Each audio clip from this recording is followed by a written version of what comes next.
उन बच्चों को उस घर में ले जाता, वहां पर उनके साथ गंदे काम करता और फिर पास में रखी एक लोहे की चेन से उनका गला घोट के देता।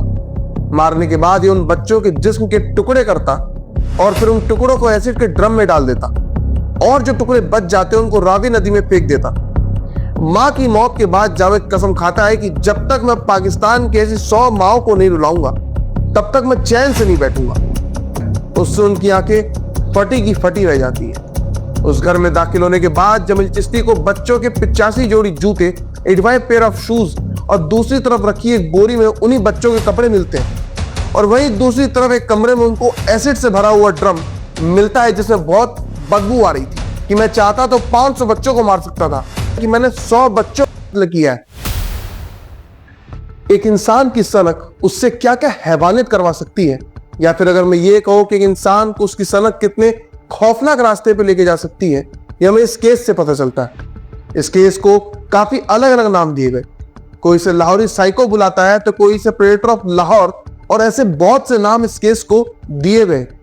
और तो और जब इस केस की सुनवाई पूरी हुई उसके बाद जज ने जो सजा इस किलर को दी, वैसी सजा आज तक दुनिया में किसी और जज ने नहीं दी, क्योंकि इस घटना के बारे में जिसने भी सुना वो एकदम शॉक रह गया, क्योंकि उसे विश्वास नहीं होता था कि एक इंसान इतना बड़ा सनकी हो सकता है। एक शख्स लाहौर के पुलिस स्टेशन में जाता है और वहां पे मौजूद पुलिस वाले से कहता है कि मेरा नाम जावेद इकबाल है और आप मुझे गिरफ्तार कर लो।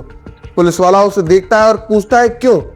उस शख्स का जवाब आता है कि मैंने 100 बच्चों को किया है। यह सुनने के बाद पुलिस वाला उस शख्स को ध्यान से देखता है और उससे लगता है कि यह कोई नशे करके आया है। जिसके बाद पुलिस वाले ने हंसते हुए जावेद से कहा कि चला जाए यहां से, मेरा मूड मत खराब कर। लेकिन उधर से उस शख्स का जवाब आता है कि मैं सीरियस हूं और सच बता रहा हूं, मैंने 100 बच्चों को किया है। इतना कहने के बाद वो फिर कहता है कि मैं चाहता तो 500 बच्चों को मार सकता था। वो शख्स उस पुलिस वाले से यहां तक कहता है कि मैं ऐसे ही नहीं बोल रहा हूं, मेरे पास बकायदा इन सारे क्राइम के सबूत भी हैं, अगर आप चलो तो मैं आपको दिखा सकता हूं। ये सब सुनने के बाद भी उस पुलिस वाले को जावेद की किसी बात पर भरोसा नहीं होता है और उस पुलिस वाले को अब भी ये सारी बातें सिर्फ हवा हवाई लग रही थी। जिसके बाद वो डांट के जावेद इकबाल को वहां से भगा देता है। जावेद इकबाल जो कि एक 20th सेंचुरी का सबसे बड़ा साइको किलर था, उसकी अगर बात करें तो वो पाकिस्तान के इस्लामिया कॉलेज से पास आउट था। He was the 6th child of his wealthy family. उसके टोटल 4 बहनें और 5 भाई थे। जावेद बहुत ही अच्छी और अमीर फैमिली से बिलोंग करता था। जावेद के फादर एक बहुत बड़े बिजनेसमैन थे और उन्होंने जावेद से वादा किया कि अगर वो अच्छे मार्क्स से पास होता है तो वो उसे उसके लिए एक लैंड खरीदेंगे और उसके लिए एक बिजनेस भी सेटअप करके देंगे। इस्लामिया कॉलेज से पास आउट होने के बाद जावेद के फादर ने जावेद को एक स्टील का बिजनेस भी सेटअप करके दिया और लाहौर के पॉश इलाके में उसके लिए एक घर भी दिया। जावेद अपने बिजनेस में मोस्टली बच्चों को हायर करता था क्योंकि उनको पैसे कम देने पड़ते थे, लेकिन बच्चों को हायर करने के पीछे एक और वजह थी। Javed was a homosexual and a paedophile which is attracted to children. वो बच्चों से फिजिकली अट्रैक्ट होता था। इसके बावजूद घर वालों के दबाव में जावेद की 2 बार शादी हुई, लेकिन शादियां सिर्फ एक साल चली। 5 दिसंबर 1999 को डेली जान न्यूज़पेपर के दफ्तर के बाहर एक पैकेज आता है जो उस टाइम के chief crime reporter editor Jamil Chishti के पास पहुंचा दिया जाता है। पैकेज को खोलते हैं, उन्हें उसमें कई सारे बच्चों की तस्वीरें मिलती हैं और एक लेटर और 32 पेजेस की एक डायरी मिलती है जिसमें लिखा था आज मेरा 100 बच्चों को कत्ल करने का मकसद पूरा हो गया। आपको उन सभी बच्चों की तस्वीरें मिलेंगी, कौन है वो और कहां से है। मैं चाहता हूं आप अपने अखबार के जरिए ये बात पूरी दुनिया को बताओ कि मैंने क्या किया है। मैं आपको अपनी 32 पेजेस की डायरी दे रहा हूं जो मेरे 100 दिनों का स्ट्रॉन्ग कन्फेशन है। अगर आप मेरे बताए हुए एड्रेस 16B रावी रोड पे जाएंगे तो आपको सारे सबूत मिल जाएंगे। तब आपको पता चलेगा कि मैंने क्या काम किया है, जिसे देखने के बाद पूरी दुनिया हिल जाएगी। अब जमील चिश्ती जो कि क्राइम रिपोर्टर भी थे, वो जब ये पैकेज को देखते हैं और उसमें आए फोटोग्राफ्स और डायरी को पढ़ते हैं तो बिना कोई समय गंवाते हुए तुरंत उस एड्रेस पे जाते हैं, लेकिन वहां उन्हें गेट पे लॉक लगा हुआ मिलता है। लेकिन जमील चिश्ती बिना कुछ सोचे समझे उस घर में ऊपर से दीवार फांग के घुसते हैं और अंदर घुसते ही जो मंजर उनकी आंखों के सामने आता है उससे उनकी आंखें फटी की फटी रह जाती है। उस घर में दाखिल होने के बाद जमील चिश्ती को बच्चों के 85 जोड़ी जूते, 85 पेयर ऑफ शूज और दूसरी तरफ रखी एक बोरी में उन्हीं बच्चों के कपड़े मिलते हैं और वहीं दूसरी तरफ एक कमरे में उनको एसिड से भरा हुआ ड्रम मिलता है जिसमें बहुत बदबू आ रही थी। वही उस घर की दीवारों पे कार्ड चिपके हुए मिलते हैं जिन पे बच्चों की अलग अलग डिटेल्स लिखी हुई थी। अखबार इस खबर को पूरे पाकिस्तान में पब्लिक तक पहुंचाती है, जिसके बाद उस घर के बाहर उन बच्चों के पेरेंट्स और बाकी के रिलेटिव्स जमा होने लगते हैं। 5 दिसंबर को जावेद इकबाल ने एक खत लिख के जंग न्यूज और लाहौर पुलिस को भेजा था, जिसके बाद जावेद इकबाल को लेके बड़े पैमाने पे खोजी अभियान पुलिस चलाती है उसे पकड़ने के लिए। और कहीं ना कहीं लाहौर पुलिस खुद को बहुत कोस भी रही होती है कि इंसान जो मेरे सामने खड़ा था और अपना जुर्म कबूल करके सरेंडर करने आया था, उसे हमने पागल समझ के भगा दिया और अब उसके लिए दिन रात भागना पड़ रहा है। ऐसे ही पुलिस की तलाश चलती रहती है और देखते देखते 25 दिन बीत जाते हैं, जिसका तारीख आती है 23 दिसंबर 1999। ये वो तारीख थी जिस दिन एक शख्स जंग न्यूज के ऑफिस में दाखिल होता है और कहता है कि मुझे एडिटर से मिलना है। तब उसे एडिटर का ऑफिस बताया जाता है जहां जमील चिश्ती बैठे होते हैं। फिर जावेद एडिटर के ऑफिस में जाता है और जमील चिश्ती से हाथ मिलाते हुए कहता है कि मेरा नाम जावेद इकबाल है। करीब 25 दिन पहले आपको जो लेटर मिला था वो मैंने ही भेजा था। ये सुनने के बाद एक वक्त के लिए जमील चिश्ती भी डर जाते हैं कि 100 मासूम बच्चों जिसे पूरे पाकिस्तान की पुलिस ढूंढ रही होती है, वो उनके सामने खड़ा होकर उनसे हाथ मिला रहा होता है। हाथ मिलाने के बाद जावेद एडिटर चिश्ती से कहता है कि आप अपने किसी रिपोर्टर को बुलाइए, मुझे इंटरव्यू देना है। उसी वक्त फौरन एक रिपोर्टर आते हैं और फिर बातचीत शुरू होती है। उस बातचीत के बीच में जावेद एडिटर से कहता है कि जैसे ही इंटरव्यू खत्म हो जाए आप फौरन आर्मी को फोन कर देना और उन्हें इन्फॉर्म कर देना कि मैं आप बैठा हूं, वो आके मुझे गिरफ्तार कर ले। सिर्फ आर्मी से कहना, पुलिस से नहीं, क्योंकि मुझे पुलिस पे बिल्कुल भरोसा नहीं है। पूरे ऑफिस में डर का एक माहौल सा बन गया था और उसी बीच लाहौर के आर्मी हेडक्वार्टर में फोन करके आर्मी को जावेद इकबाल के बारे में बताया जाता है, जिसके बाद आर्मी के 20 जवान आते हैं और जावेद इकबाल को गिरफ्तार करके ले जाते हैं। उससे पूछताछ करते हैं, उसके बाद जावेद को लाहौर पुलिस के हवाले कर देते हैं। जो कहानी जावेद ने जंग न्यूज के एडिटर जमील चिश्ती को सुनाई, वही पूरी कहानी जावेद आर्मी को और बाद में लाहौर पुलिस को सुनाता है। और जो कहानी निकल के सामने आती है वो ये है कि जब ये 17 साल का था तो इसके पड़ोस में किसी आदमी ने जावेद के ऊपर एक बच्चे के साथ गलत हरकत करने का इल्जाम लगाया, जिसके बाद पुलिस आती है और जावेद को अरेस्ट करके ले जाती है। जावेद बताता है कि इसके ऊपर झूठा इल्जाम लगाया गया था, इसने ऐसी कोई गलत हरकत उस बच्चे के साथ नहीं की थी, लेकिन पुलिस इसे कोई सुनवाई के बिना उसे लॉकअप में बंद कर दिया जाता है और इसे बहुत मारा पीटा भी जाता है। जावेद की माँ इससे बहुत प्यार करती थी और अक्सर पुलिस स्टेशन भी आती थी। जावेद की हालत देखकर उसकी माँ बहुत रोती है और जब उसे जेल भेज दिया गया तब वो वहां भी उससे अक्सर मिलने जाती रहती है और जब जब वो जावेद से मिलने जाती है उसे देख के रोने लगती।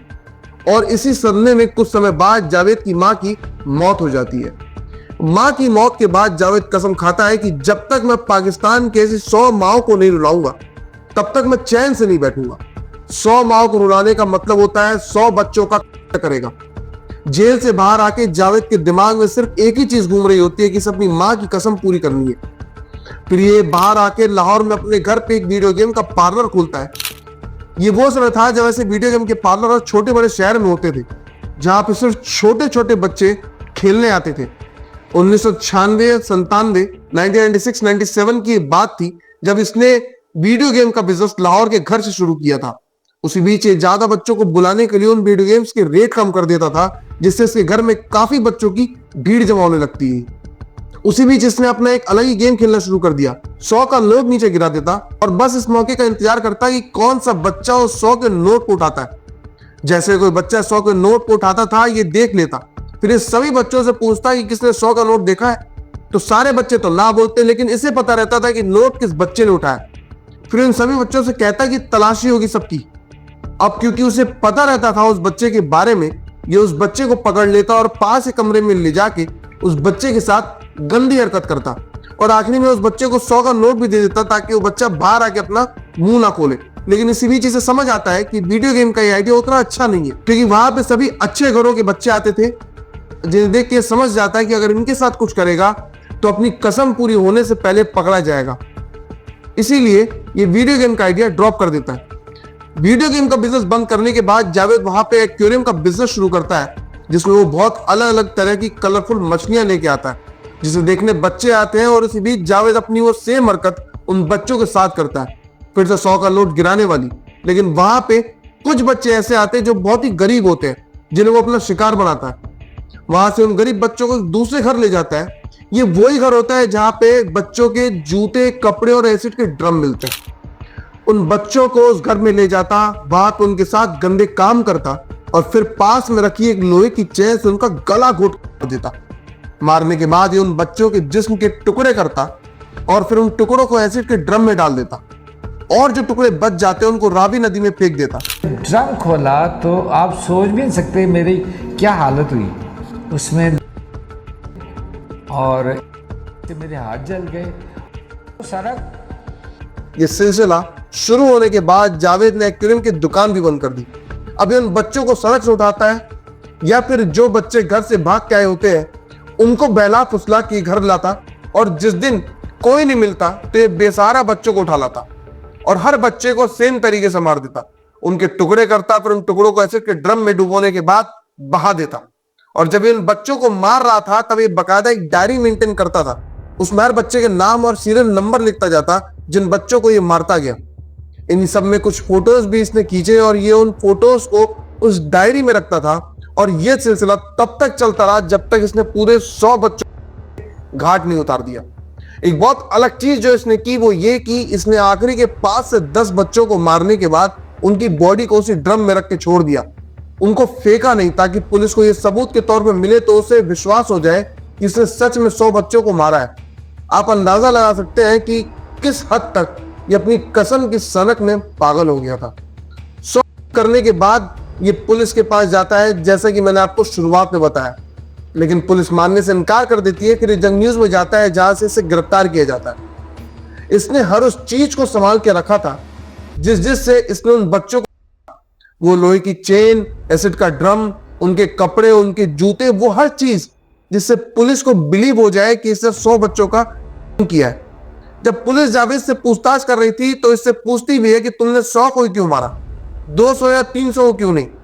तब जो जवाब ये पुलिस को और इंटरव्यू में उस रिपोर्टर को जो देता है उससे सबके रोंगटे खड़े हो जाते हैं। क्यों नहीं कत्ल की 100 क्यों इंतकाम कर रहे थे ना, इंतकाम कर रहे थे। मेरे पास आज भी इतने पैसे थे कि मैं ये सिलसिला जारी रख सकता था। कितने पैसे? अगर कल को आप जो जितने मारे हैं उनमें से 3-4 बच्चे घरों को वापस आ गए फिर आपका सारा ये कोई नहीं आएगा। किस तरह आप कहते हैं कोई नहीं आएगा? शाहीन साहब, जावेद कहता है कि मैं 500 बच्चों को मार सकता था और पुलिस मुझे पकड़ नहीं पाती, लेकिन मैंने अपनी माँ की कसम खाई थी कि मैं सिर्फ 100 बच्चों को ही मारूंगा। इसलिए जब मैंने 100 बच्चों को मार दिया तो मेरी कसम पूरी हो गई और मैंने फिर आर्मी के सामने सरेंडर कर दिया। ये सब हो जाने के बाद कोर्ट में इसका ट्रायल शुरू होता है, लेकिन ये केस इतना बड़ा बन चुका था कि कोर्ट के साथ साथ इसका मीडिया ट्रायल भी शुरू हो जाता है और इन सब के बीच इसे कोर्ट लखपत जेल में बंद कर दिया गया। इस केस में टोटल 4 लोग अरेस्ट हुए थे जो पूरी तरह से इसके साथ इस घटना में शामिल थे।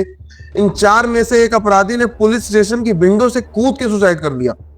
इस केस की सुनवाई जब पूरी हुई तब उस समय के जज, जिनका नाम अल्लाह बख्श था, उन्होंने जो फैसला सुनाया और फैसले में जो कहा, बताते हैं आज तक किसी भी देश के किसी भी जज ने कानून के इतिहास में ऐसा फैसला आज तक नहीं पड़ा। उन्होंने कहा कि जो तुमने किया है उसकी सजा ये कि तुम्हें 100 बार फांसी पर लटकाया जाए। मतलब अगर एक बार फांसी पर लटका दिया तो फिर से 99 बार लटकाया जाए। उसके बाद तुम्हारे शरीर के 100 टुकड़े किए जाए और उन टुकड़ों को उस एसिड के ड्रम में डाल दिया जाए। यही तुम्हारी सजा है। लेकिन पाकिस्तान की सरकार ने जज के ऑर्डर को रूल आउट करके फांसी की सजाएं बदल दिया।